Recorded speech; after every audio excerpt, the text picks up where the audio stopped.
What's up, guys? It's KB. Make sure you subscribe to the Underground Sports Philadelphia YouTube channel. Click the bell icon down below so you don't miss a single video from us. And thanks for tuning in to another video from Underground Sports Philadelphia. Now let's get into it. Philadelphia, baby, you're going to love it. Best sports fans in the world. Actually, the worst, but that's what makes them the best. What is going on, everybody? Welcome into episode number 521 of Underground Sports Philadelphia, presented by the city of Vineland. More on that in just a little bit. It's KB coming at you from Underground Studios, and if you're watching on YouTube, which you should be at youtube.com/@undergroundsportsphiladelphia, we've allowed an enemy of the state to infiltrate Underground Studios and be a guest on the podcast. My broadcast booth partner for Vineland High School athletics during the winter and spring just so happens to be a Mets fan. Marcelino Ojeda is in studio for the first time. You're going to be seeing him quite a bit moving forward as well on a bunch of stuff we have planned heading into full swing of baseball season. But Marcelino co-hosting his first podcast. Welcome to the show, man. Super exciting. We're just going to stop the Met slander while we're ahead. We're just going to, put the cap on that one just to start it off. It's an early season. We finally won a series against the Marlins where I felt pretty comfortable with our bullpen, which won't happen much this year. I'm going to be completely honest. Our bullpen is kind of a joke, but I'm still going to ride behind these Mets. I'm telling you, it's a different year. It's the new Mets. I'm tired of the same old Mets slander. It's time for people to give us our respect and for us to win the 2023 World Series. Well, everybody knows it's Lowell Mets for life, and we'll get right? into baseball. We'll get into the Sixers, March Madness, all that good stuff. But before we do, make sure you guys are following us at Underground PHI, Twitter, Instagram, Facebook.com/UndergroundSportsPHI. You can follow me on Twitter at KBIZZL311 and on Instagram at KBIZZLE11. And follow Marcelino on Twitter at It's Just Mars. If you're watching on YouTube, you'll see the Twitter handle there. Subscribe to the podcast feed, Apple Podcasts, Spotify, wherever you get your podcasts, we're there. Leave a 5-star rating and review. It really does help the show continue to grow, helps more people find Underground Sports Philadelphia and all of our podcasts. Go subscribe, leave a 5-star review, because it truly does help this show continue to grow and helps more people find the content we're trying to bring to you guys, and subscribe to the YouTube channel, youtube.com/@undergroundsportsphiladelphia. That's where you get full video episodes of this podcast twice a week. You get every podcast on our network. You get clips, shorts, live streams, original content, all on our YouTube channel. It's youtube.com/@undergroundsportsphiladelphia. We are heading into our 1 year of actively posting on YouTube pretty soon. It comes up this month, so go subscribe. We're at 424 subscribers right now, trying to get to 500 by the end of the month, trying to get to 1,000. Obviously, that's the first big milestone if you're on YouTube, so go subscribe, youtube.com/@undergroundsportsphiladelphia. And like I mentioned, this show presented by the City of Vineland. The City of Vineland Municipal Calendar features city-organized, city-sponsored, and city-affiliated events that are of public interest. The calendar, which is accessible at vinelandcity.org, is a good way for residents and visitors to build awareness, remain engaged with city government, and participate in local events. You can also follow the City of Vineland on social media via their Facebook, Instagram, LinkedIn, and YouTube pages. And through these tools, you can stay connected to the community and get important announcements about programs and services offered by the city. Vineland, New Jersey, where it's always growing season. And also big thank you to our other sponsors, as well as the City of Vineland, who make this show happen. Main Auto LLC, Security 21 Security Systems, Paul J. Gillespie Incorporated, and the Dental Wellness Center of Vineland. Marcelino, baseball season's here. You're a big baseball guy. I'm a big baseball guy. Philly's off to a rough start, but we'll dive into the weekend series against the Texas Rangers because everybody's losing their minds. And I know there's a lot of new baseball fans. And our Philly segment today brought to you by our awesome friends over at PHI Apparel Company. That's our merch partners who are part of our Ring It Live Tailgate podcast event going down this Saturday, 4 days away by the time you guys are listening to this, April 8th, 1 o'clock p.m., Jetro Lot. Be there. Opening night. We're tailgating. We're podcasting. It's going to be electric, and PHI Apparel Company is part of that, and they are our exclusive merch partners. And they provide unique designs and high-quality clothing for the great fans of Philly. And with their original designs for all, there's no doubt you'll stand out in the crowd when you're going to Citizens Bank Park, when you're going to the Wells Fargo Center for Sixers postseason basketball, going there for Flyers games, Wings games, when you're going to the Link this football season. And you can rep the podcast as well, because every podcast on our network has official merch through PHI Apparel Company. That's our exclusive merch partner. And our listeners can use the promo code UNDERGROUND for 10% off any apparel when you shop online at phiapparel.co. That's phiapparel.co. Use code UNDERGROUND for 10% off any order, anytime. Marcelino has a shirt that I'm ordering. It is the Philly Fanatic Strangling Mr. Met. You can't do that already. I mean, what's gonna suck too is when you do this like full scale podcast, like the pregame and everything for a winless team up to that point. That's what's gonna be the toughest part. Well, you see, as we get into Philly season, as they are currently on their way to 0-4, losing 8-1 to the New York Yankees right now, in the opening game of that series. The Phillies get swept by the Texas Rangers over the weekend to kick off their defense of the National League, and everybody is acting like the sky is falling. I think it's reasonable only because you guys put up a 5 spot on Jacob deGrom and lost. Being a Mets fan, I don't want to say Jacob deGrom is washed because I think he's very much far from that best pitcher in baseball history. It's the facts. You can't say anything otherwise. But Nola has this consistent thing where he will give you 4 or 5 innings strong, and then he folds. This year, he didn't even make it to 5. He made it to 4 and completely collapsed. So I have a few takes on the weekend series. We'll start with that Nola game. My one initial takeaway from that game and why Nola collapsed. I'm not saying it's the full reason, but I'm saying part of the reason is up until, obviously, this season with the pitch clock implemented and everything, Aaron Nola is a methodical pitcher. Like, he is a guy who is going to take his time, dissect the hitter, and find your weakness and absolutely, like, if you guys have watched Doctor Strange in the Multiverse of Madness, Aaron Nola is Wanda when she sneaks through Kamar-Taj and whispers in the guy's ear. He finds your weakness and makes it unravel for you. The pitch clock coming in, I think, kind of screwed with him. And he just wasn't fully prepared, and it kind of threw him off his game, and that's when he crumbled and the game was tied and he left. And then the Phillies offense, when you score 7 runs, you should be able to win that game. Right. So I think that was part of it, and I also am kind of blaming the Rangers closing the roof because of the thunderstorm that came through. So we're going to put the roof closing. on the roof. The Phillies were winning 5-0 when the roof was open, and then you close the roof and you change the vibes. You kind of slow the game down. It's just, I'm not superstitious. I'm just a little stitious. I just think if it would have started raining, you guys probably would have lost 30-0. Just give me a rain delay. Give me a rain delay. You guys get a rain delay, you guys are going to bring out Gregory Soto, who went ahead and walked, 3 guys? He would have probably came out and walked in 4 runs instead of giving up a hit. Then next game, Zach Wheeler just was not on for whatever reason. He'll be fine. He has historically gotten off to slow starts. The Phillies just didn't have it. I throw that game away. He was better as a Met anyways. Losing 2-1 in a game on Sunday Night Baseball when the starting lineup had like 0 hitters in it. You know, you're playing Christian Pache, who was fucking dreadful. Dreadful.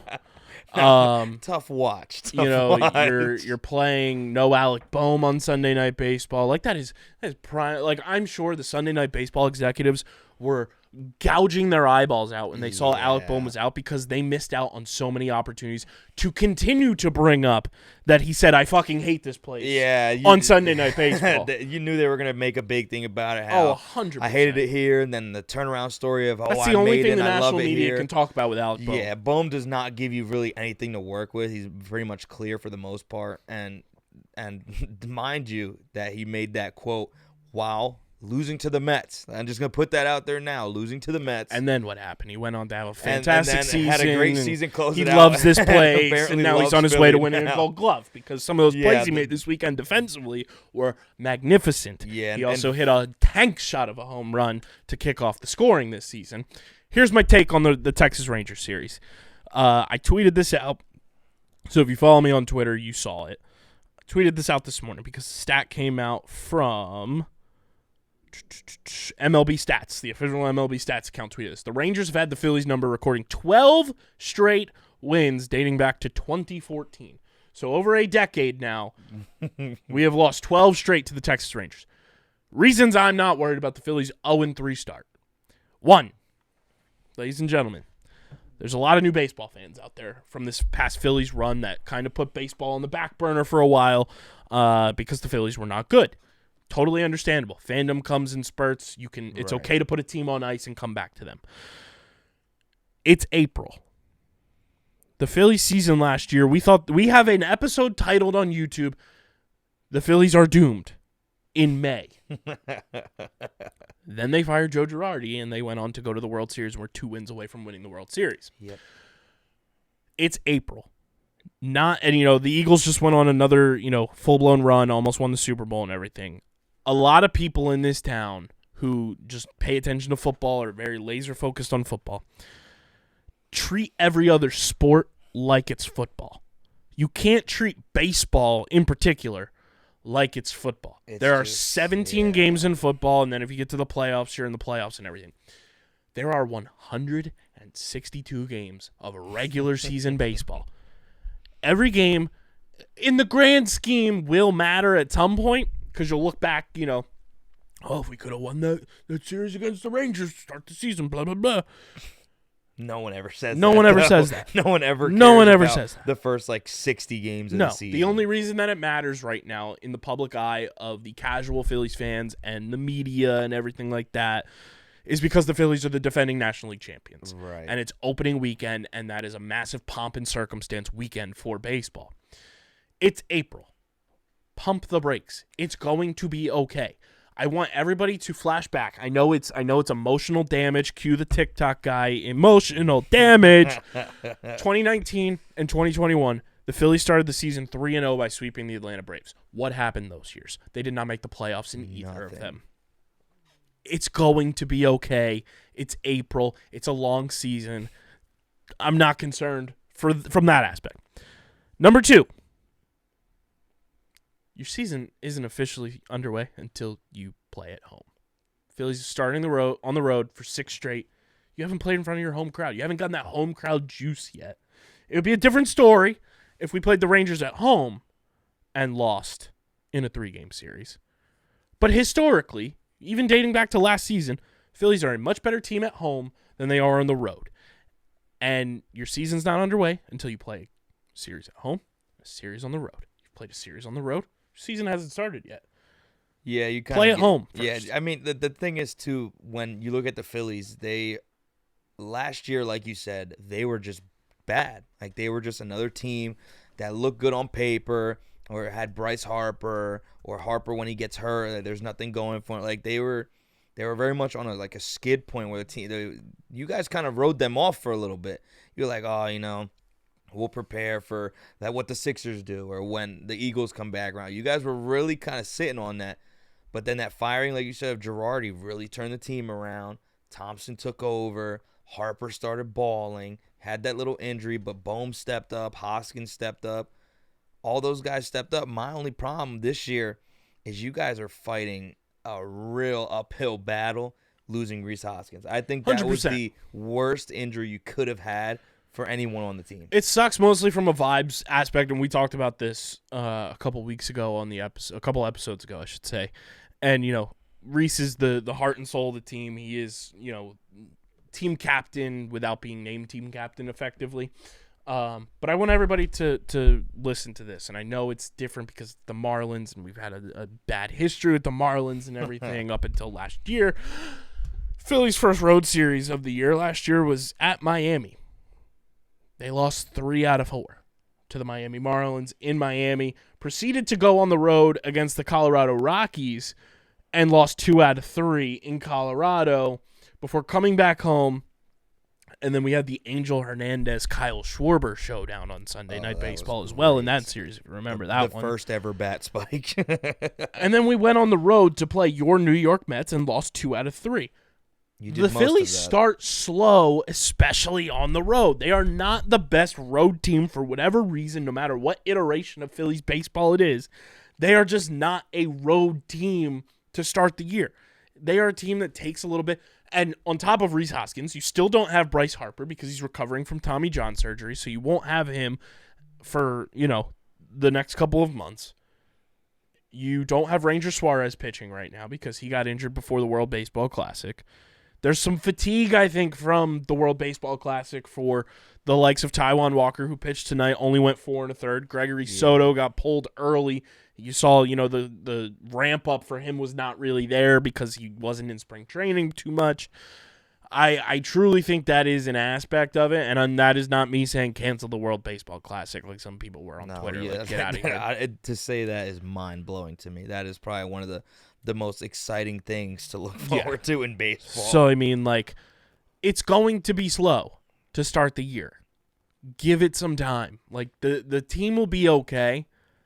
It's just a matter of it clicking. And like I said before, it's April. It's not like this is happening in August and September again like it did under Gabe Kapler, like it did under Joe Girardi. It's going to be all right because I guarantee I can't wait till like Memorial Day weekend when the Phillies are, right in the thick of things, and it's going to be a 3-dog race between the Phillies, Braves, and Mets in the NL East like it always is. And when we take it this time, we know this collapse in September because meet the Mets, baby, meet the Mets. No, I'm actually shocked. Something that you said that actually blew my mind. You guys went from Miami to Colorado. Yeah. Like that. I understand. Like, see, the Mets went from Miami to Milwaukee. You just go a little north.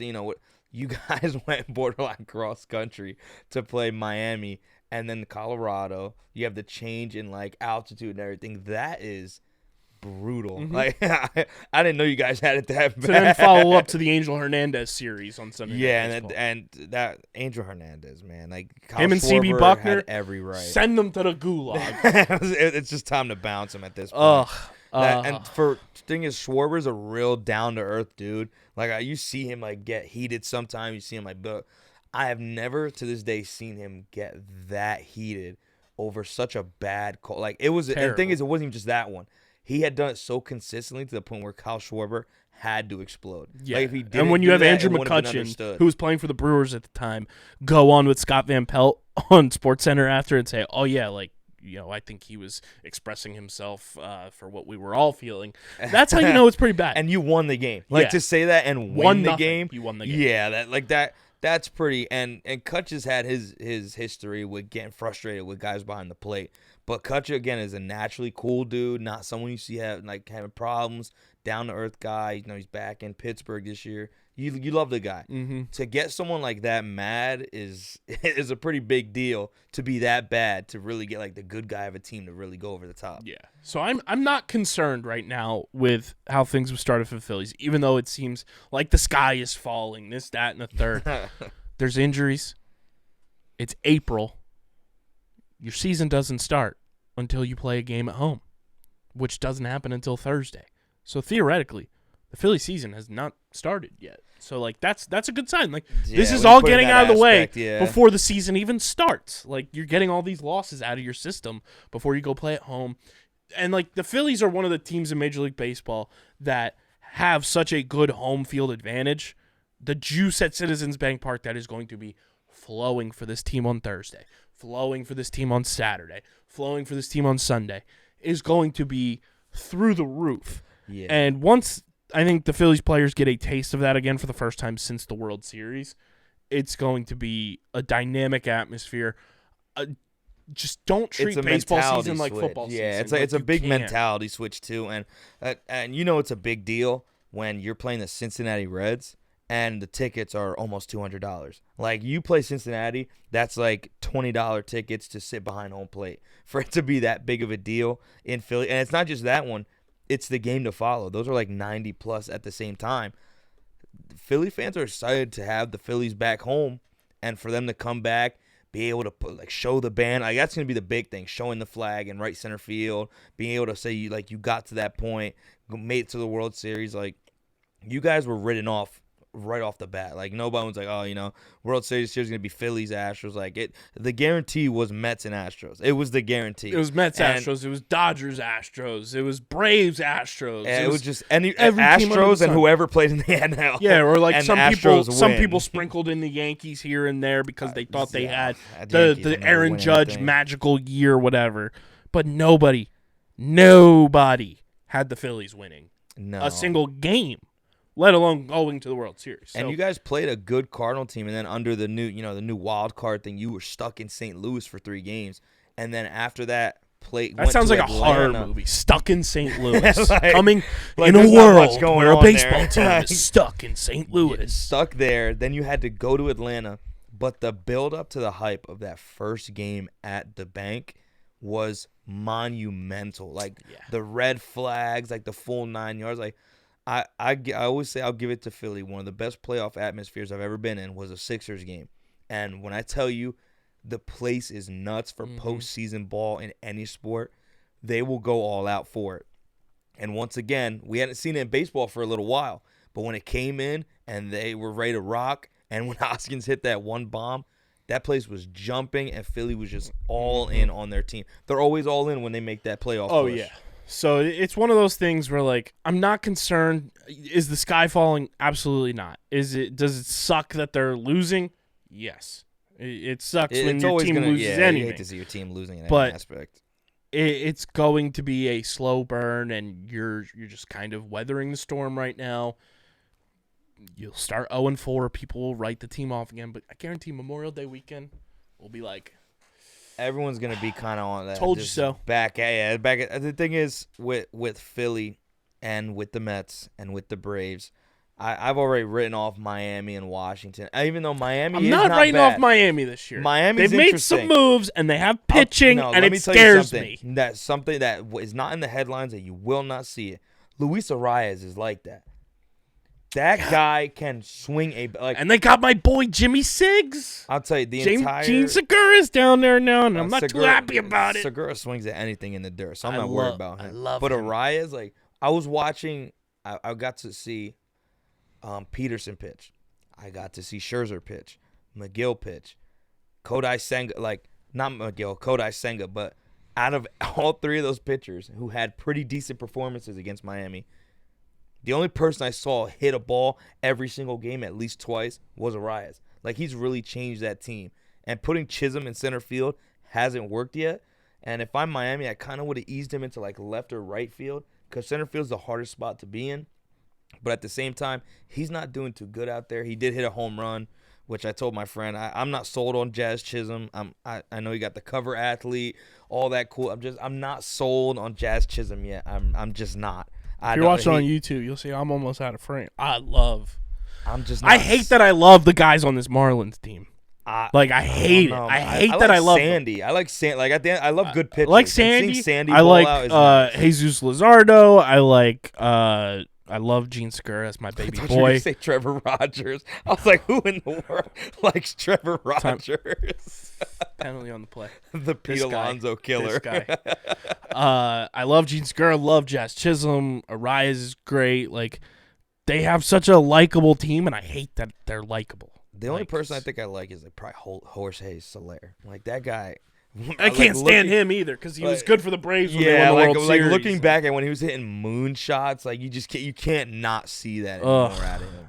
Like It's I, so as much, I frustrating. don't like Miami like that kind of right. And Washington's Washington. Stolen franchise. The Nobody- stolen yeah, franchise yeah, they're just not- Washington Walgreens logo. They pitched Patrick Corbin in their first game of the season, and he almost had 100 pitches in like 2-3 innings. He's a bum. They have nothing. That team, and they have Trevor Williams from the Mets that they got, and he was like our 6th guy. Like he was who started off bullpen games.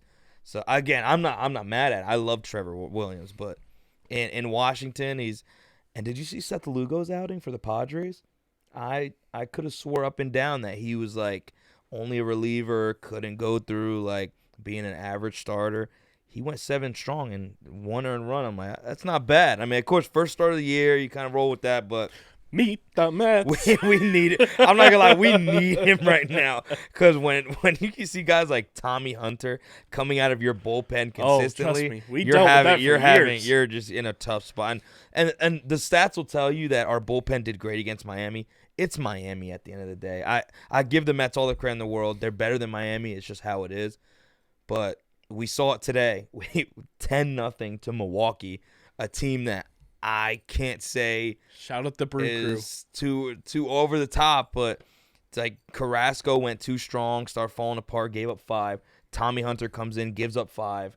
Like, Luis Guillorme pitched, and he didn't give up a single run. He didn't give up a hit. He pitched better than everyone we put out there besides Santana. I really need to see the Mets make some moves for lefty relievers, because if we don't, we're the Mets. At the end of the day, we will make a push. We'll go far. We'll challenge the Braves. But if we don't make some serious moves in this bullpen, Tommy Hunter's not going to work in a World Series game. It's just not going to work. Tommy Hunter, Brooks Riley. Like, David Robertson, though, has turned out pretty solidly. He's an enemy of the state now. He went to you guys and looked awful and left again and looked great again. He's just not a Philly. He just loves New York. To be a Philly.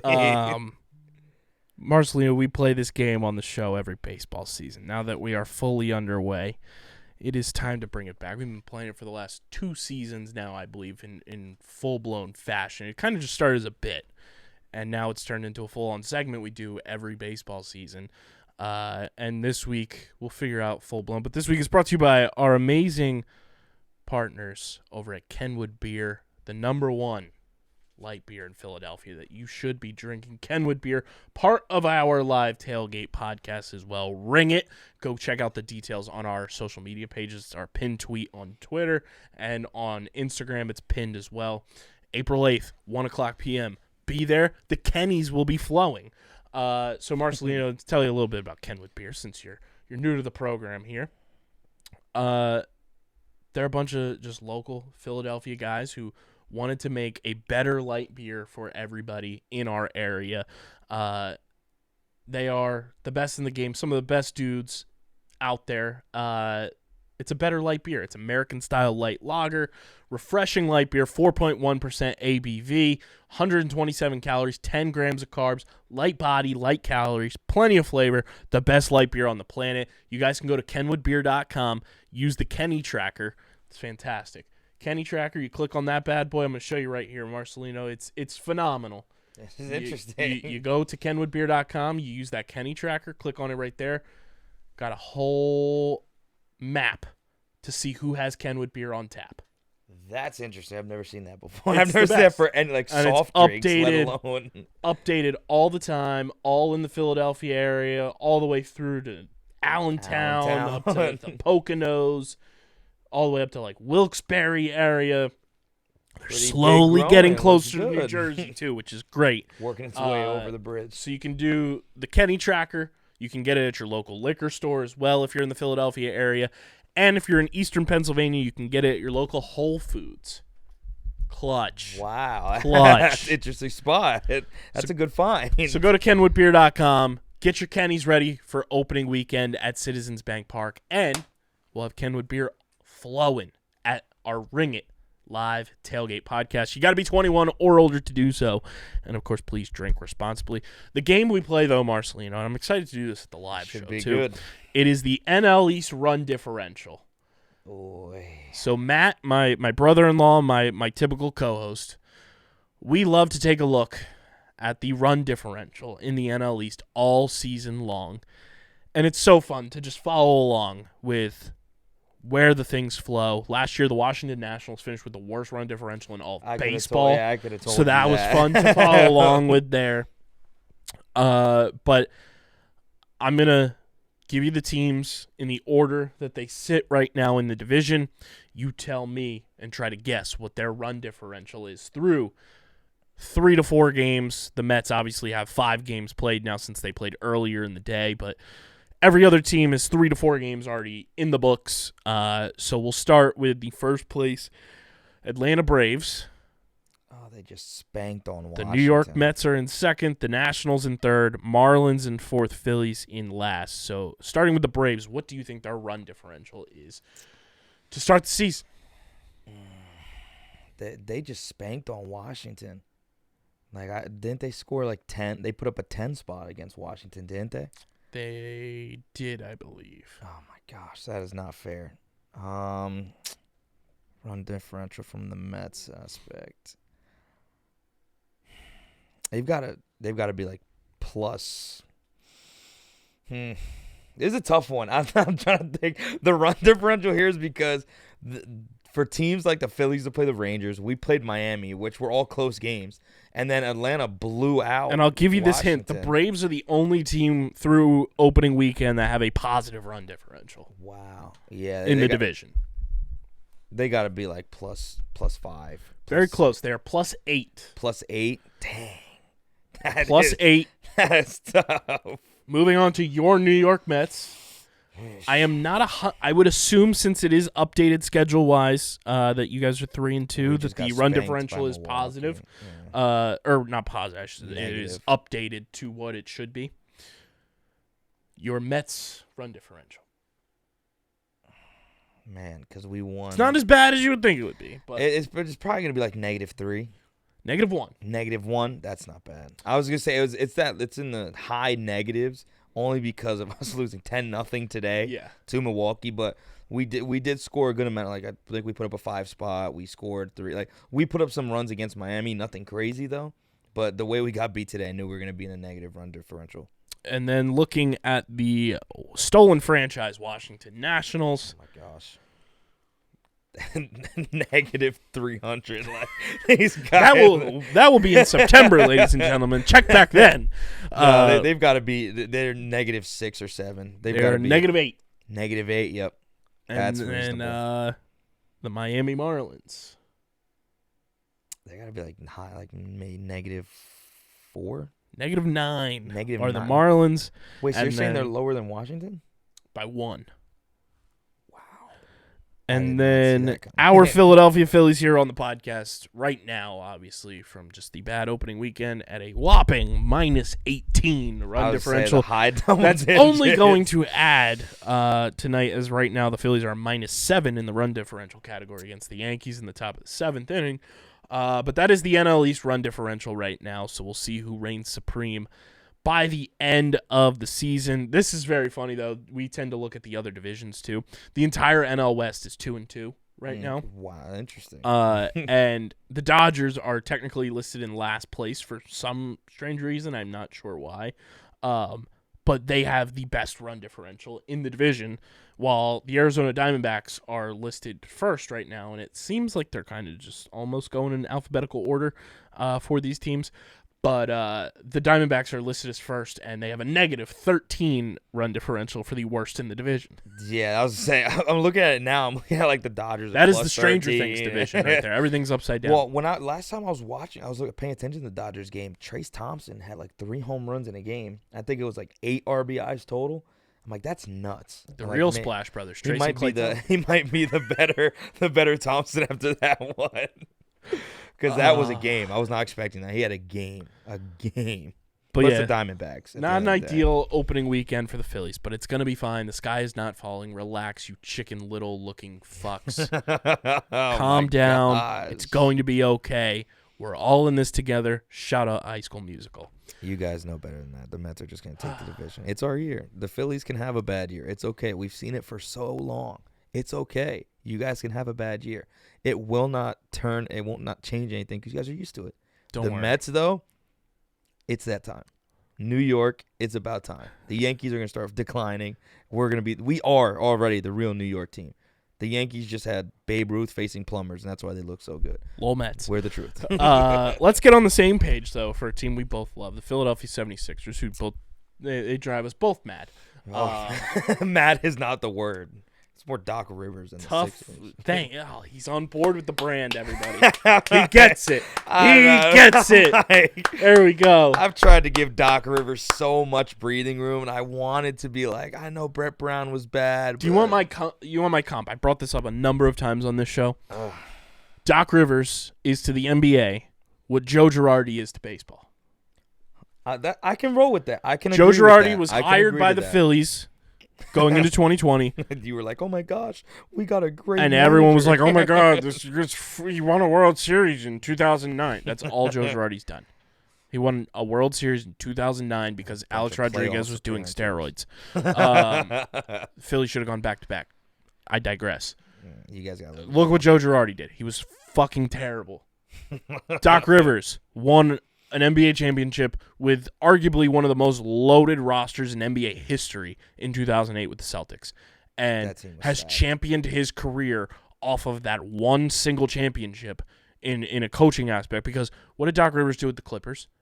The Nothing. thing is, I think the Clippers.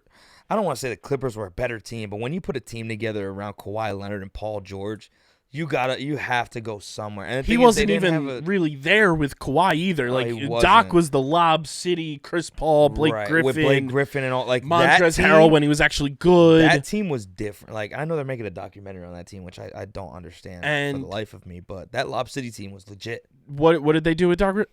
Nothing. Get beat by the. Well, then again, And they then had to face the Warrior. they The went and Warriors are hired- No joke. Doc Rivers for the Sixers when they fired Brett Brown. And what has Doc Rivers done for this team? Oh, that's right. Nothing. He's the most stubborn, up his own ass coach, and that is why the Sixers lost to the Bucks. He just on has this Sunday. infatuation with veterans. I hate it. I don't. Free B-ball Paul out the mud. Oh my gosh, he doesn't. Free my man B-ball. I just don't like. You see guys that like look at Isaiah Joe right now for Charles Oklahoma. Bassey before he got injured. Like they got these young talents are leaving the Sixers and are good, and the only All because we want Montrezl Harrell to fucking play backup center for Joel it Embiid doesn't and make be any terrible. sense. Or Dwayne Dedman. Oh, I don't even want to get into the Dwayne. He's Dedman. dead, man. It makes He's no dead. sense. It literally makes zero. I He's don't know alive, but he's why still we made dead. That move. And my thing is, we lost Thibault, who was my personal favorite player. I loved Matisse Thibault. He just couldn't make a 3-pointer, and that's okay. But Seems to be a trend in this But city. at what point do we start looking at our 3-point percentage and saying, something's not right? We're not hitting threes, and it's almost coming strictly via James Harden. Like Toby has put together a couple good games. He still is overpaid. But Toby's put together a couple good games. James Harden has shot the ball well. His game has evolved into this assist game, which I'm not mad at. Which he's typically always been. Right, he's shown that he could, but he's not like that crazy dominant scorer that he used And people to have to be. realize, like, this is not Houston James Harden anymore. Right, he has a team. Like when he played, he had Eric Gordon and Chris Paul. Like that's when he still was putting it together. But James Harden, He's also been injured, and he's Yeah, dealing right. with He's a been dealing leg with a lot of injury, which stuff. when we've seen James Harden deal with a leg injury in the past, it's not great for his performance. right, But Doc Rivers' stubbornness to not play a guy like Paul Reed, or B-Ball Paul, Furkan. I don't understand why Furkan doesn't get minutes. I am wholeheartedly on the Furkan Korkmaz trade because I think he has potential. He's shown that he's good. He doesn't get minutes. He lost I'm all okay of with his him minutes not- to Daniel House. I'm not sold on Daniel House. Like by any means, I'm not sold on Jan. I don't think anybody really is sold on Daniel House. And now everyone's saying James that, Harden's boy. and now they're saying that they're gonna bring up the Jaden Springer guy. Now they're saying that he's Cool gonna with get that. in minutes. Cool and I'm with like, that. okay, why You are gotta we doing see- it so late in the year? Agree. But mean, it's if we're like gonna do- we just somebody had a like tough Paul Reed stand. should be playing backup center for this team. Dwayne Dedman should not be on this team. Not at all. Montrezl Harrell should not be on this team.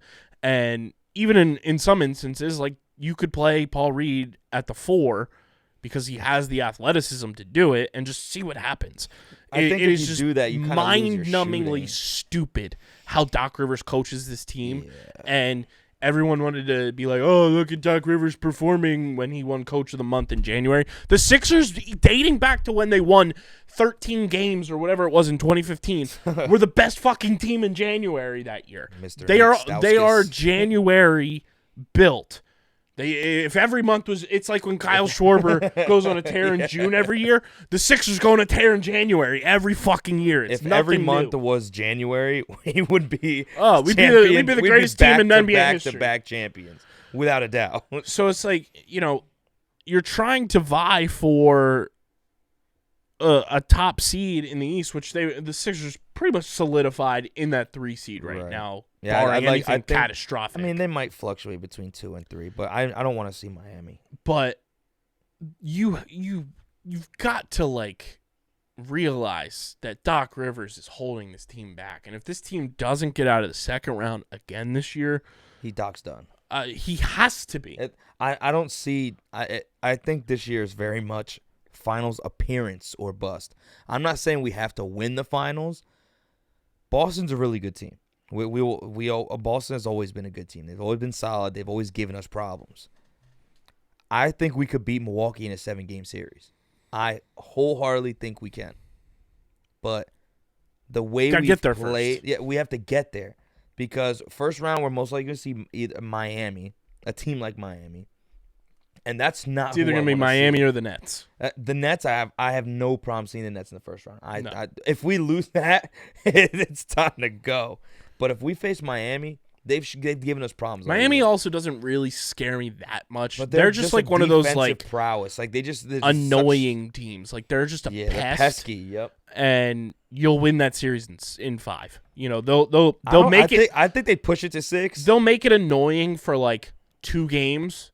Where it's like, oh my God, here we go, but the Sixers will end up winning, and then Miami will win that one freak like game 1 or like they always do. Everyone's gonna blow up saying all the Sixers are gonna blow it, and then the Sixers will win 4 in a row like they always do, and then they'll lose in the second round, and it's the same old song and dance. And when does the insanity end? The cycle. The insanity needs to end, and I swear to God. I swear, it is the most fitting year for Joel Embiid to win the MVP this year. No, there's no way he loses. There's zero shot. And the thing is, it's so fitting because it's the most toxic MVP debate we've ever had. The worst. The thing is, Jokic. They keep pushing this thing that's saying, "Oh, Jokic is catching up." What is Jokic doing different that is making him an MVP at this point? 2 years. Well, the people he's who done think, the same thing. And he's I'll going to say do this. it again. It's Jokic. Jokic is he's a fantastic player, but the people who are voting for Jokic to win MVP all these times in a row think that the V in MVP stands for VORP, not valuable. He's the most VORPable player. I just don't understand what Joel Embiid has to do to win MVP if he doesn't win it this year.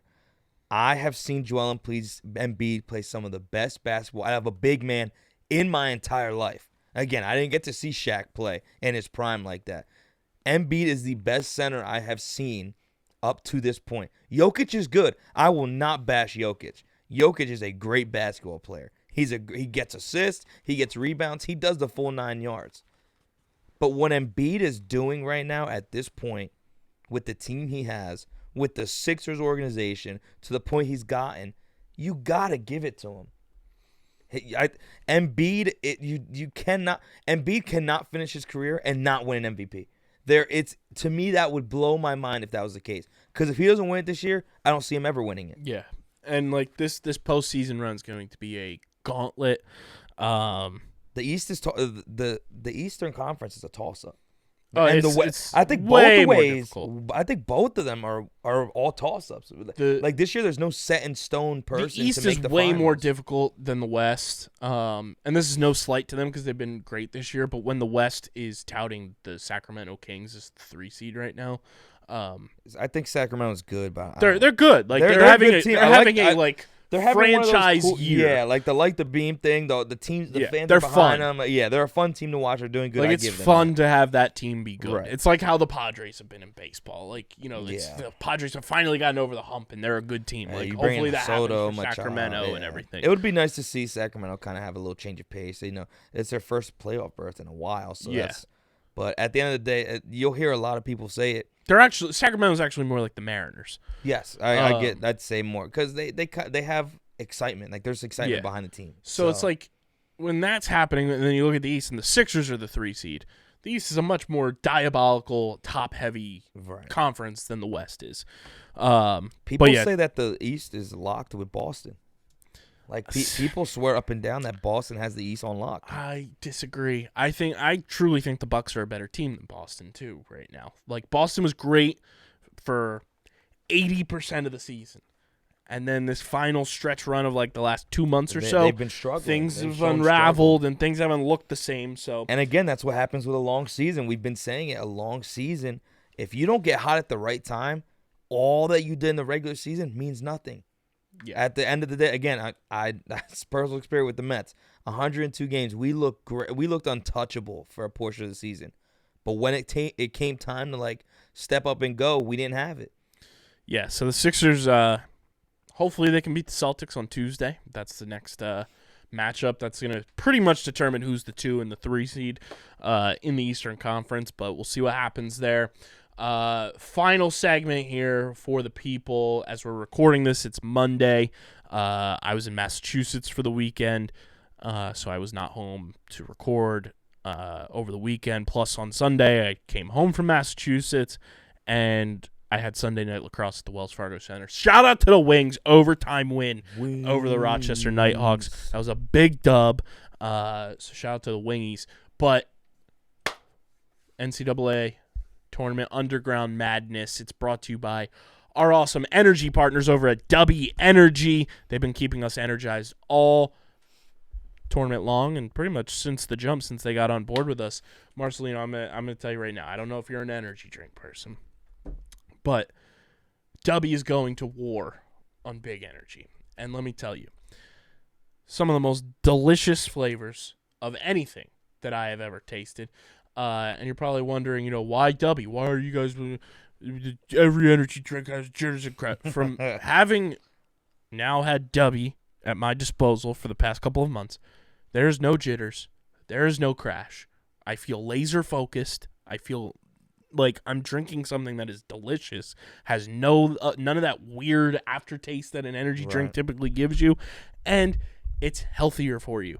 W is formulated to give you focus and energy with no jitters or crash. Their formula contains vitamins, amino acids, and nootropics, including the patented NeuroFactor, which has been clinically tested to improve brain performance by up to 143%. You are dialed in if you're drinking W. Plus, W contains 0 calories, 0 sugar, no maltodextrin fillers, no artificial colors.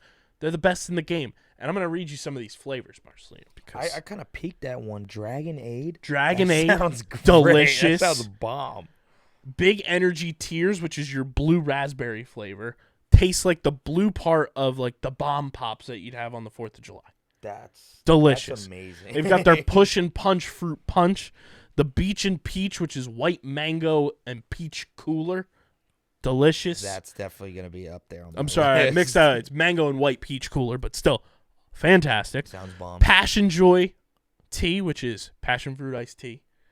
Dub Sludge, which is Granny Smith apple and secret sauce. Galaxy Grenade, which I just tried for the first time recently when it came to the studio.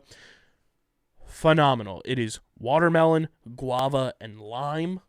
That's a combo. That sounds really It's delicious. good. And if you're trying to cut back on your caffeine intake, but you still want to stay hydrated, they've got their caffeine-free Monkey Madness Hydro Hydration, which is strawberry banana flavored.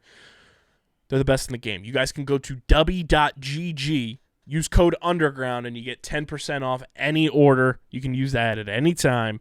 W.gg. It's an effective way to support us here at Underground Sports Philadelphia. Plus, W's got desk mouse pads, those big johns for your desks at home, your setups and everything that are fire. They got a camo one and a city skyline one. They're fire. W.gg, code Underground, 10% off your order. Marcelino, March Madness has been, dare I say, mad? It's been, my bracket died after like week 2. I deleted the app. That's how bad my bracket was. I didn't delete the app. I think I dropped down to for the like first time in a place while. 34, and I was top 10. I picked Bama. I'm gonna finish around the 25 area. I had UCLA, heartbreaking loss. Yeah. Your final matchup is San Diego State and UConn. I don't like San Diego State. It's been kind of the darling Final Four though in the men's bracket. You had San Diego State, FAU, Miami, and UConn. Everybody said, "Oh, it's a terrible." No, this is what makes March Madness March Madness. It makes it mad. The fact that That there's is no the 1 madness seed, part. no 2 seed, no 3 seed in the Final Four. Mwah. Feed it to me every time.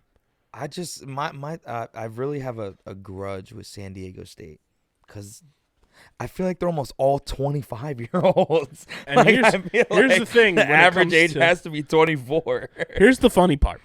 So in our underground Madness bracket challenge, there are 5 out of the top, I'm sorry. Let's see. It's 7 out of the top 10 right now have UConn as their national champion. I don't know who picked UConn to be a national champion, but it's a toss-up. Like usually we see here's the funny Duke part. and like UNC like the top dogs. We'll have a winner. More than likely be, if UConn wins, at Noah Diana 14 on Twitter and Instagram will be our bracket challenge winner for 2023. If UConn loses,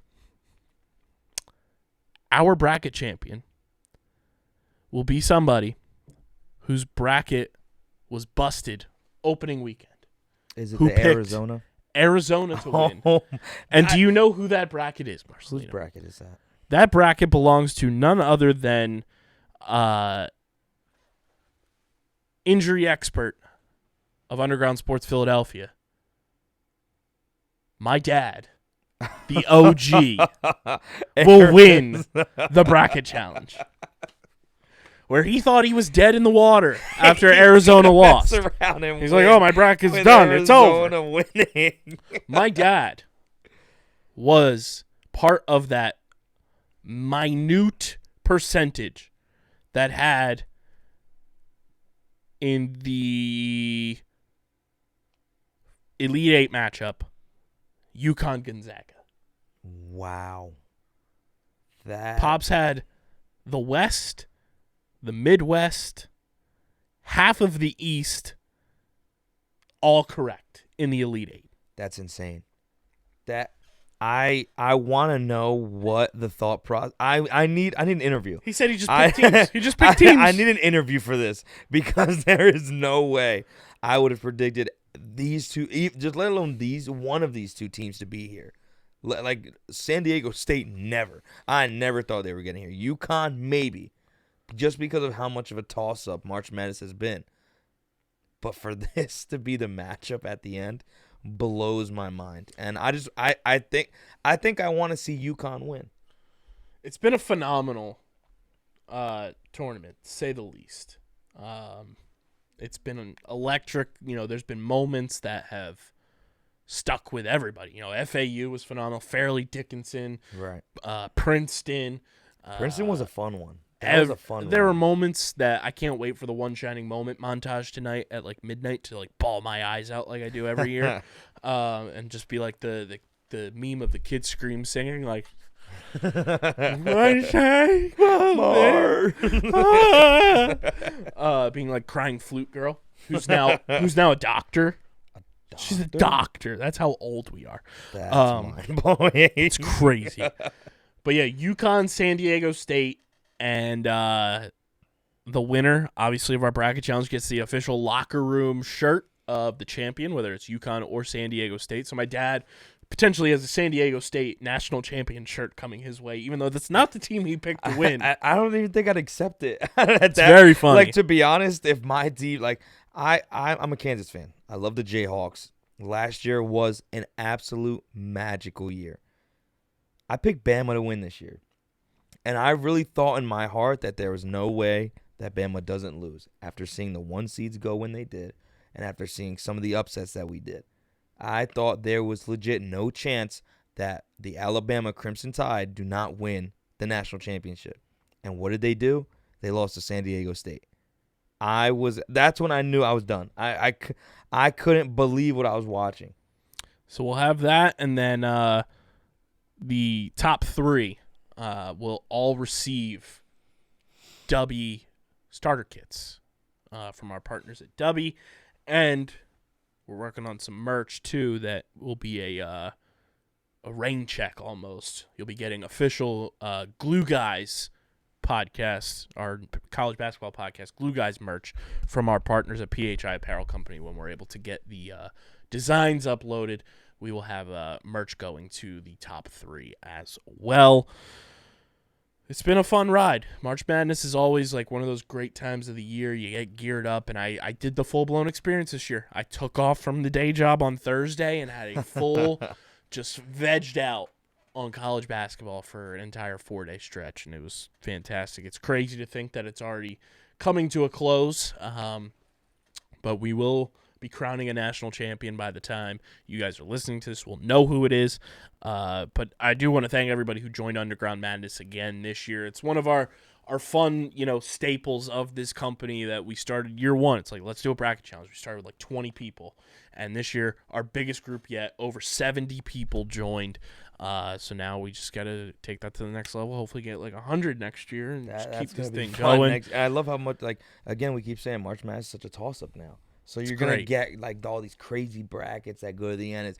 It's going to be interesting. I think next year's going to be a lot of fun if we get a lot more people too. It's going to be fantastic. So thank you to everybody who hopped in on Underground Madness 2023. Shout out to the Glue Guys podcast. Go subscribe to them. They did a great job all college basketball tournament season long covering the games, and they got some fun stuff planned for the off season as well. So go subscribe to them, and we'll be seeing Marcelino a ton more throughout baseball season and a lot more in the underground. So make sure you drop him a follow on the socials at It's Just Mars. Marcelino, your thoughts on just your first podcast in general? This was a lot of fun. I didn't think I got a lot less Mets slander than I was expecting, which I can live with. I'm not going to complain one bit. But this is a lot of fun. It's a 162 game season, brother. It's only going to get worse as time progresses, but this is a lot of fun. I'm super excited to be here. Going to try and hop in as much as I can. Of course, we do broadcasting together, so we see each other all the time.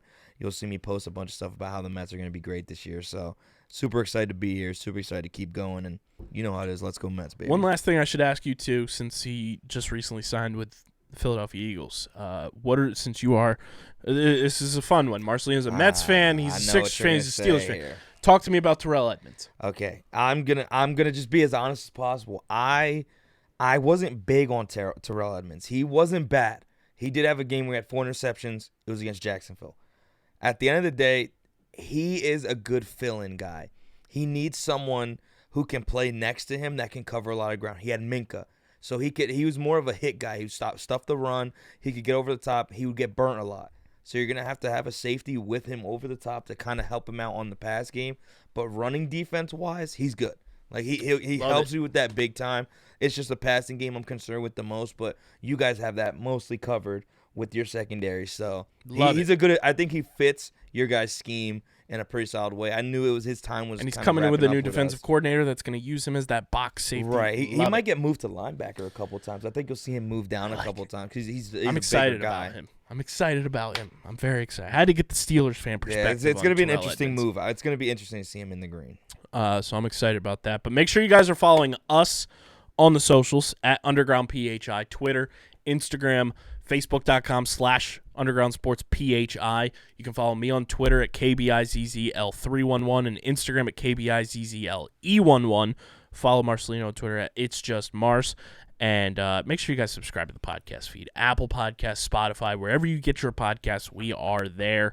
Leave a 5-star review. Subscribe to the Underground Sports Philadelphia YouTube channel, youtube.com/@UndergroundSportsPhiladelphia. You get full video episodes of this podcast twice a week and every podcast on our network. We have 6 shows going out every single week. Go subscribe. Be a friend, tell a friend. We're on that road to 500 subscribers and then obviously still on that road to 1,000.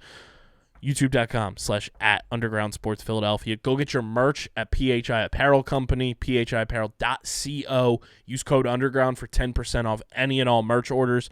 Big thank you to our sponsors who make this show happen. Main Auto LLC, Security 21 Security Systems, Paul J. Gillespie Incorporated, and the Dental Wellness Center of Vineland. And, of course, Underground Sports Philadelphia is presented by the City of Vineland. And whether you're a company looking to expand, relocate, or are a new business startup, selecting the right location is critical to your success. Vineland, New Jersey offers both an affordable business location and an excellent quality of life.